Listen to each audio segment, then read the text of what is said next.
Hello. My name's Sam Clark. A fun fact for you all to start off here. My dad is trans. Woo!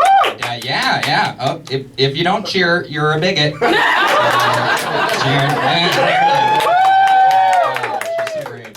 But yeah, that's true. That's true. My dad's trans, and that's very cool. I know what you're thinking, like, she is my dad. That's weird because, like, dad, male gendered, she is a woman, and that's like weird in your brain. But I can assure you, to any extent that feels weird in your brain, it has probably at some point felt weirder in my brain, and has definitely felt weirder in my dad's brain, and we're fine, so you'll be fine. It's great. One thing I want to be clear about, though, is that my dad, she started transitioning a few years ago, so she started transitioning like before it was cool. As I'm saying, she's not a bandwagon woman. I mean, in North Carolina, she's not a woman, but I didn't write it. I didn't write that law. I'm clearly opposed to that law. It's okay. But yeah, as a result of this transition occurring, now first of all, I obviously recognize that being trans, despite that last joke, is not a recent fad. You know, it's something forever. People have been born in the wrong gender. It's not unlike, you know, being when you're born gay or like born a Jew. I can say that. It's up to you to decide why, though. Gay or a Jew? The Sam Clark story. The perennial question. But yeah, as a result of my dad transitioning, I've been thinking a lot more about trans issues and about like prominent trans people in the media, and I think I've decided that I'm not the biggest fan of Caitlyn Jenner. Settle down. And here's why. I think it's very important that we recognize that in this pursuit for trans equality, that across the cis to trans spectrum, anyone, regardless of their gender identity, can be a shit person. You know, trans people can be assholes too. Okay? So here are my thoughts on Caitlyn Jenner. Now, there's no doubt, right, that I respect Caitlyn Jenner a lot, and what she has done in terms of making trans identity and trans issues a part of our national conversation is there's no doubt that that's huge and irreplaceable. There's also no doubt that she killed someone with her car. So that's not great, right? We really Matthew Broderick'd her on that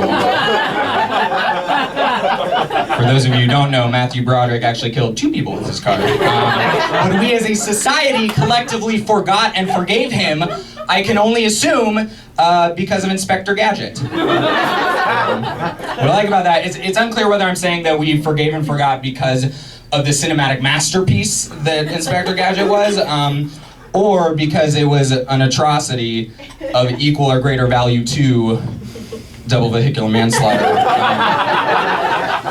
But that's for history to decide. Okay, that's not up to me. But back to Caitlyn. The other reason that I'm not the biggest fan of Caitlyn Jenner is that back when our good friend Ted Cruz was running for president, she not only said that she would endorse Ted Cruz, but she said that were Ted Cruz to be elected, she would like to be his trans ambassador in his cabinet. This is true. That is fucked. She literally wanted to be a trans ambassador for someone who thinks that her existence is an abomination, like to God. Like think about how awkward that first cabinet meeting would have been. Like they're taking their bathroom break, which I assume they take in the cabinet. And she's like, hey Ted, by the way, where is the bathroom? And Ted's like, the men's bathroom's down the hall, and he just like freaks out. And she's like, Ted. President Cruz, remember you hired me as your trans ambassador, and I identify as a woman, so please let me know, like, where is the women's bathroom? And this is a fictional account, but I can only assume what happens is that Ted just like freaks out and malfunctions, and like the small larval alien maggot that like lives in his brain and operates his limbs with little toggles just like slithers out of his mouth and leaves, just leaving his husk body there. I'm referring, of course, to a yerk. For those of you who's not from the popular science fiction young adult series, The Animorphs. For those who don't know, that followed an alien species known as the Yeerks, which lived inside people's brains. They were rivals with the Andalites, who were an alien species that gave a ragtag group of teens the ability to morph into animals, hence Animorphs. There were 54 books in the series. I read all of them in the 3rd and the 4th grade because I was very smart and unfortunately autistic. So that's Animorphs. And I'll leave you with this. I didn't actually talk much about my trans dad. We'll get to that in not today. But you know, people have asked me, like, Sam, do you think that you have the rhetorical authority to talk about trans issues simply because one of your parents is trans? And I say no. I think that I have the rhetorical authority to talk about trans issues because I am a straight white man and we get to talk about everything. I'm kidding. Straight. Thank you guys.